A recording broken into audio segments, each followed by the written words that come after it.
Hello U.S. History students, and welcome to Lesson 1.3 of the Gilded Age unit. In Lessons 1.3 and 1.4, we are going to begin our discussion of industrialization and the rise of big business.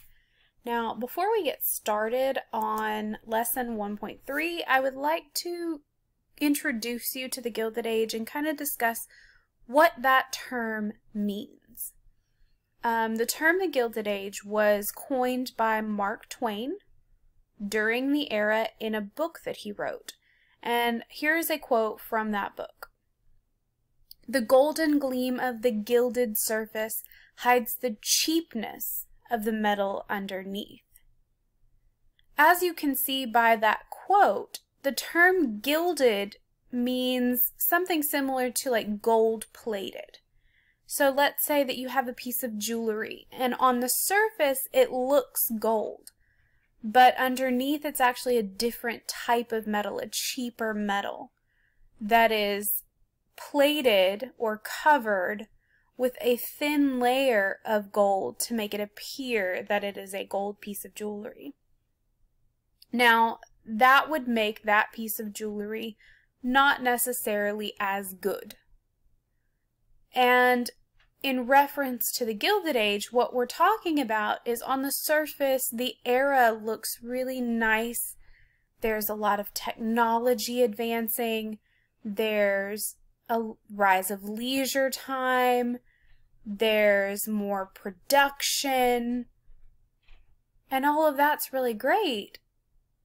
But then underneath, you've got political corruption, overcrowding of cities, immigration issues, and things like that. So on the surface, if you just look at the Gilded Age from that perspective, it looks really nice.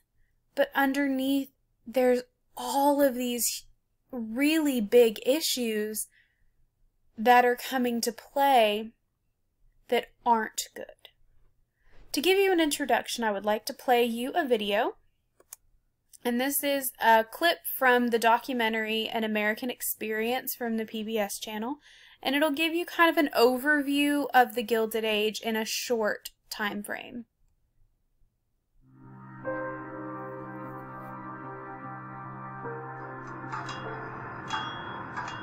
There had never, ever been as rapid an economic leap as took place in the United States. In little more than a generation, this nation went from being a backwater to the leading industrial power in the world.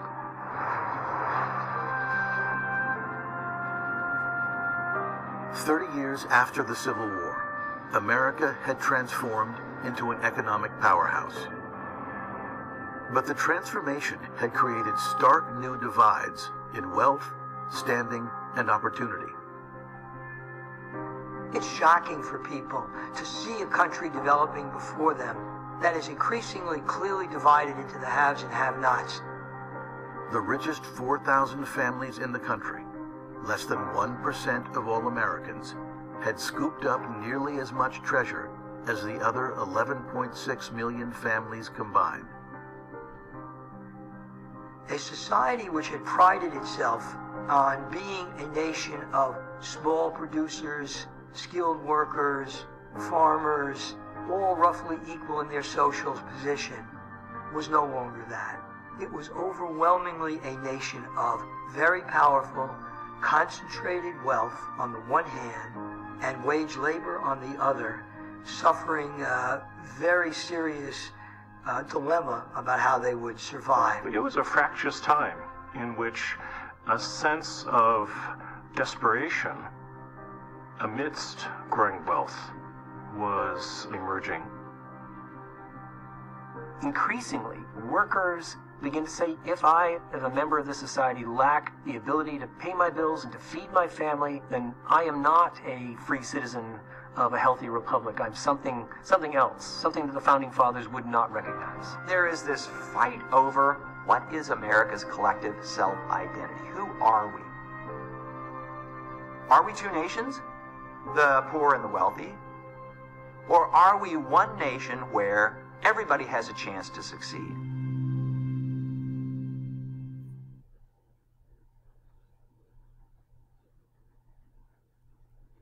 So those are the questions that we're going to be looking at as we move into the Gilded Age.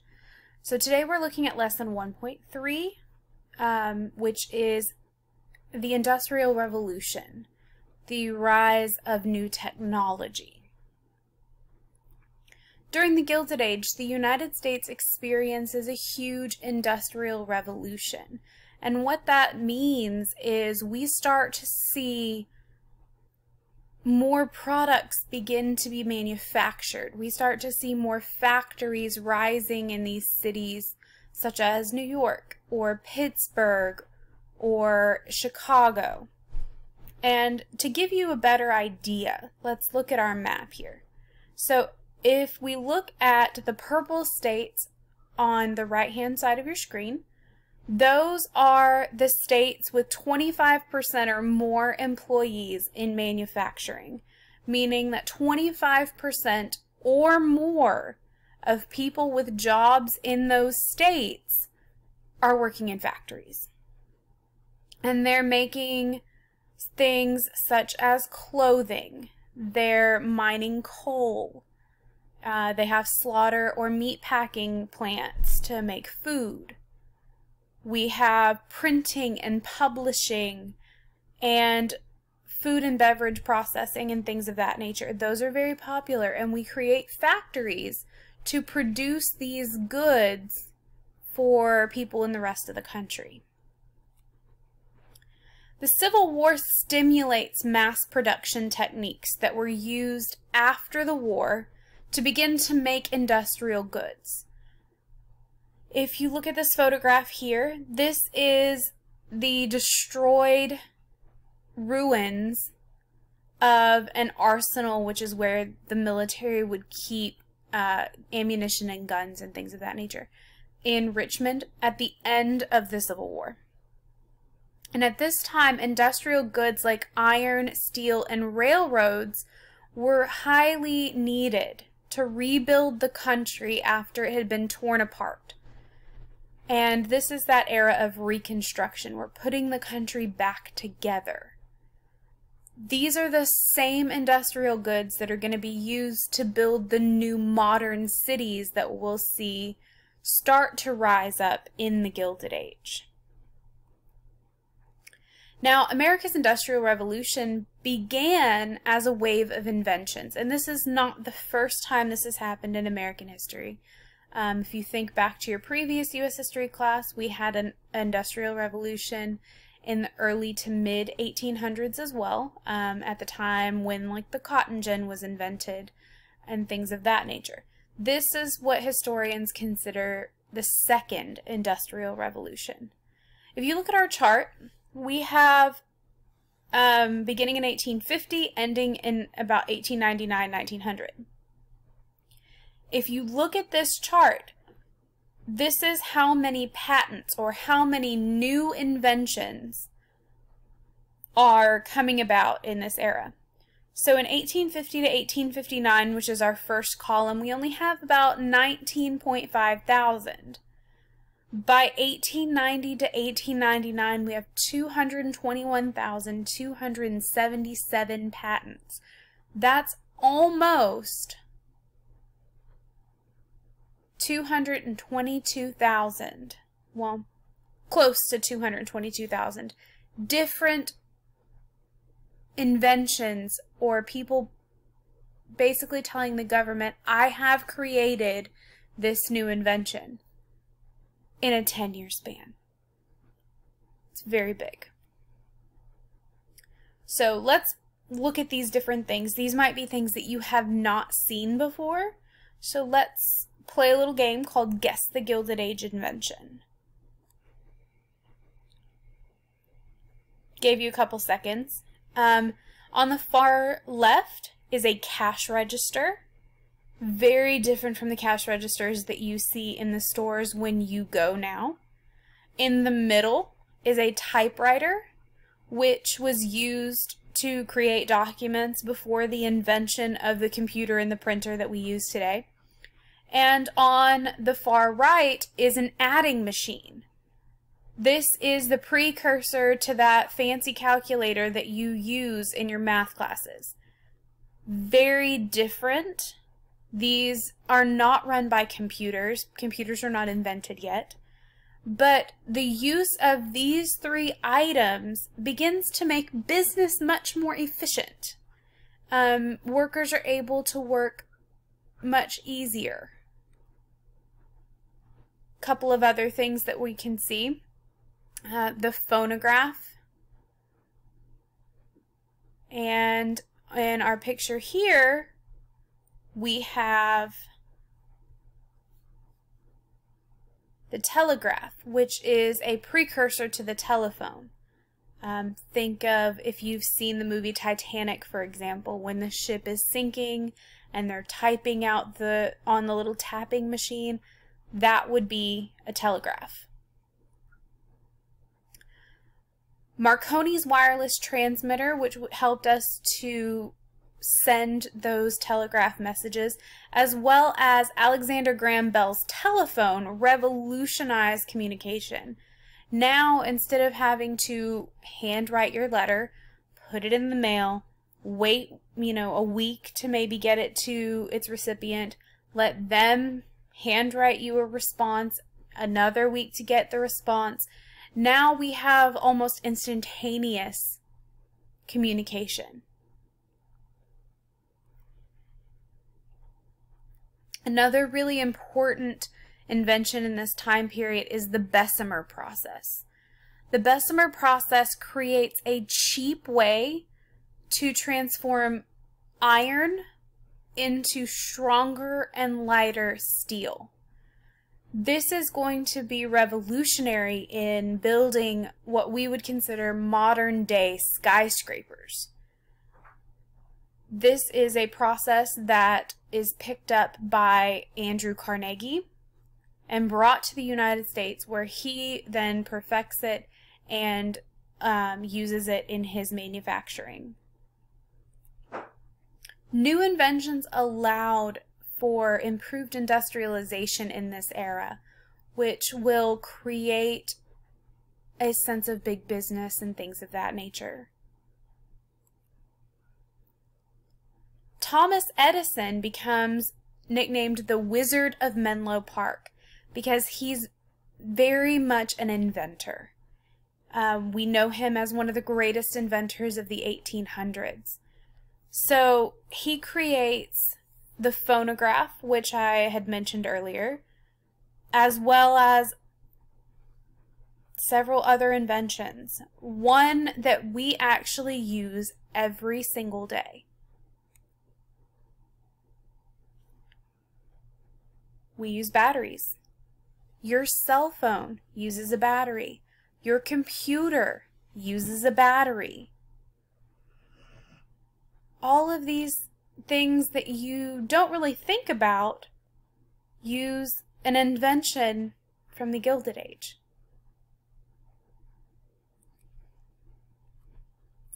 But he's most influential in perfecting the first electric light bulb. He perfects what we call the incandescent light bulb. Another thing that we use every single day.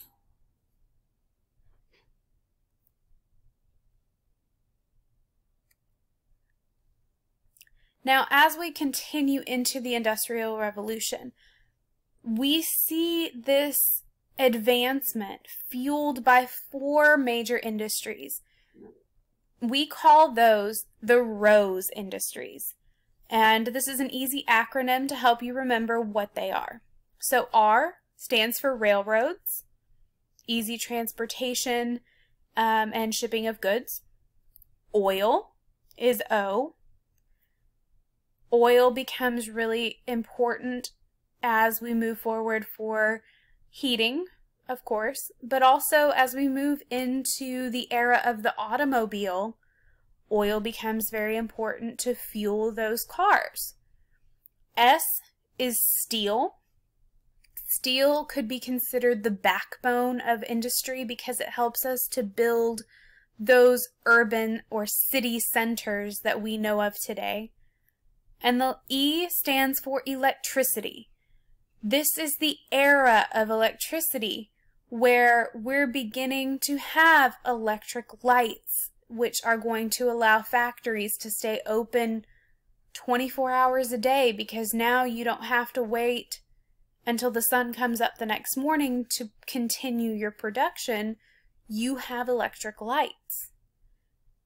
Electricity begins to fuel a large amount of the industries that we see. The railroad becomes America's first big business.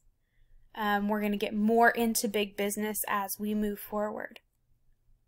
Railroad construction grew in the years before the Civil War, as you can see by our map here.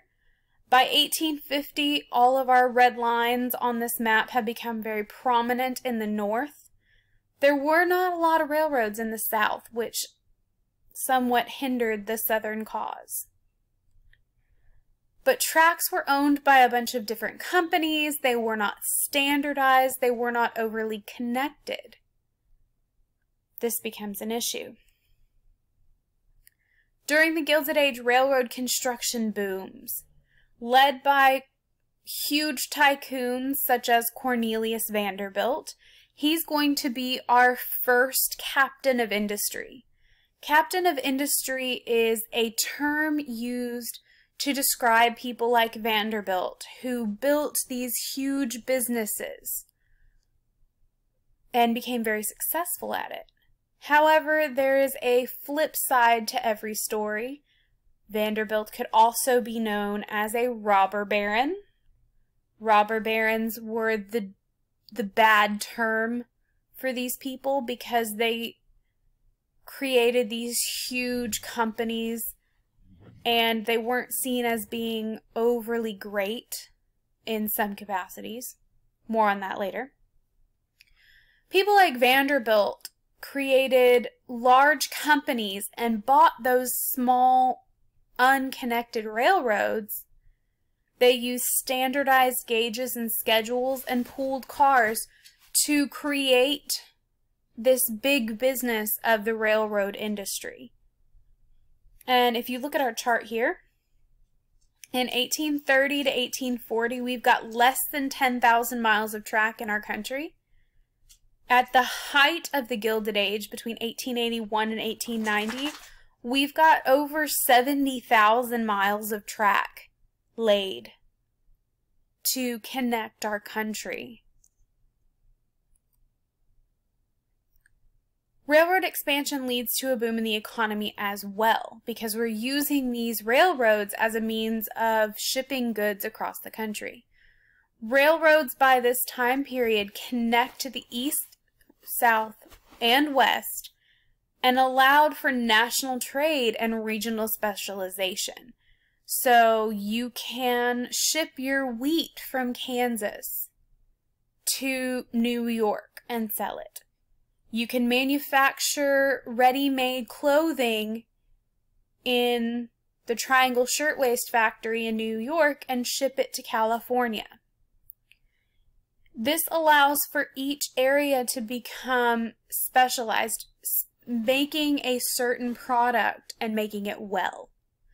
As we learned in lesson 1.1, the Transcontinental Railroad is finished in 1869, and that railroad officially connects east to west because it connects us all the way to California. Eastern railroads were connected to the west by four great, what we call trunk lines. Just four main rails. Railroads stimulate the demand for coal, oil, iron, and steel, because these are building blocks of other products.